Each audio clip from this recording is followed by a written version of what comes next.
Buenos días, estamos con José Manuel Corrales, graduado en periodismo por la Universidad Miguel Hernández de Elche. Ha trabajado en medios como La Verdad o Radio Marca y también ha realizado un trabajo de investigación de propaganda de ISIS. Podemos verlo también en su blog de Buena Tinta. Buenos días, José Manuel. Muy buenos días. Bueno, estamos acostumbrados a ver noticias de guerras durante un periodo de tiempo en los medios de comunicación, pero de repente al día siguiente ya no sabemos nada de estos conflictos. ¿Qué intereses crees que hay en que la gente se olvide de cierto modo de lo que está pasando en estos países?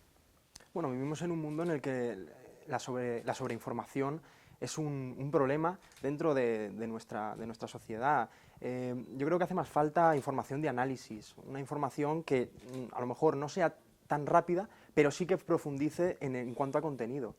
Y en ese sentido las informaciones de guerra tienen un papel importante porque a lo mejor no todo es publicable. Es decir, no todas las operaciones y la información que interesa que salga es publicable. Y debemos en ese sentido utilizar un filtro y saber qué es lo que de verdad importa y lo que de verdad va a informar a la gente sobre la guerra. Y ese es el reto que yo creo que los medios de comunicación deben superar para evitar confusiones entre la población. Sí, pero claro, o sea, lo cuentan durante un periodo de tiempo, pero luego de repente desaparecen. ¿No? Creo que debería de ser de una forma reiterada, no todos los días, pero sí creando conciencia a la gente de que no se olvide que más allá de nuestras fronteras están pasando estas cosas. Pero es que viene determinada por esa sobreinformación. Las noticias son importantes, saberlas y tener una agenda del mundo, acerca de lo que pasa en el mundo. Pero al final la información que de verdad permanece es aquella que exige una reflexión y que exige y que da énfasis a ciertos aspectos. No se puede entender el mundo si todo nos lo dan de manera sobresaturada.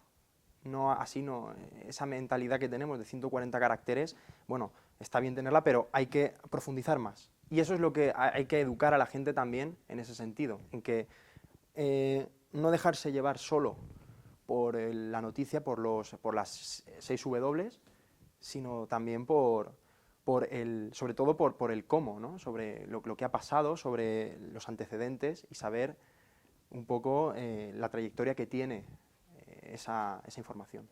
Y en cuanto a los medios de comunicación de estos países, ¿a quién pertenecen y cómo se financian? Bueno, ellos mismos también se autofinancian mediante mediante la conquista del terreno dentro de esa guerra que están llevando a cabo. Y sobre todo también, bueno, no me atrevo a decir tampoco de dónde viene esa financiación, porque las cuestiones geopolíticas, yo creo que se requieren años y años de experiencia para entender la totalidad de un conflicto. Sabemos, eso sí, que ha recibido ayuda de Arabia Saudí, que sabemos que ha recibido ayuda de distintos organismos internacionales, pero vamos, es todo ahí, es una confusión, un terreno donde a mí no me gustaría tampoco meterme, donde sí que ellos mismos han generado una productora propia que se llama Al-Hayat Media Center, en la que van a encontrar, pues se pueden encontrar todos esos vídeos, ya no solo de decapitaciones y de crucifixiones, sino también vídeos meramente propagandísticos. ¿Crees que las informaciones que se dan en los medios, por ejemplo aquí en nuestro país, es una propaganda para estos grupos? A la propaganda siempre se le combate de una forma, y es mediante la información. Es algo necesario. Efectivamente es muy difícil ser objetivo, eso es un largo debate, un debate deontológico y profesional, pero hay que ser cuanto más siempre objetivo y entender esa profundidad del tema. Lo que yo creo que estamos acostumbrados es precisamente a tomar postura dentro de ese conflicto, y es evidente, porque hay que ser beligerante contra toda información terrorista.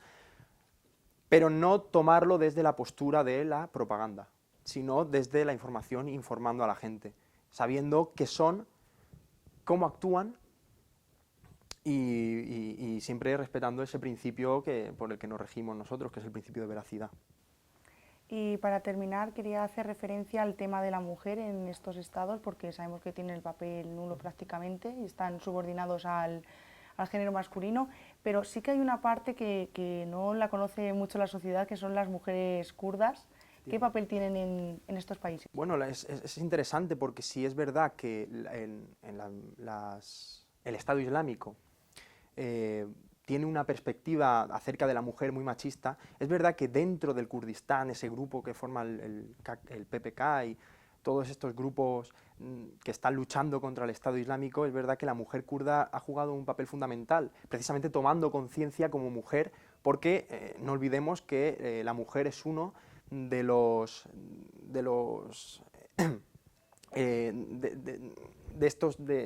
esta parte de la sociedad que es más vulnerable.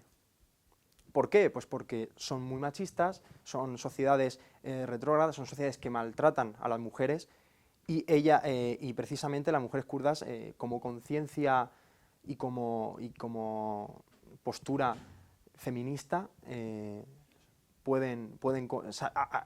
utilizan esa ideología, esa idea para combatir a ese terrorismo que encima es machista.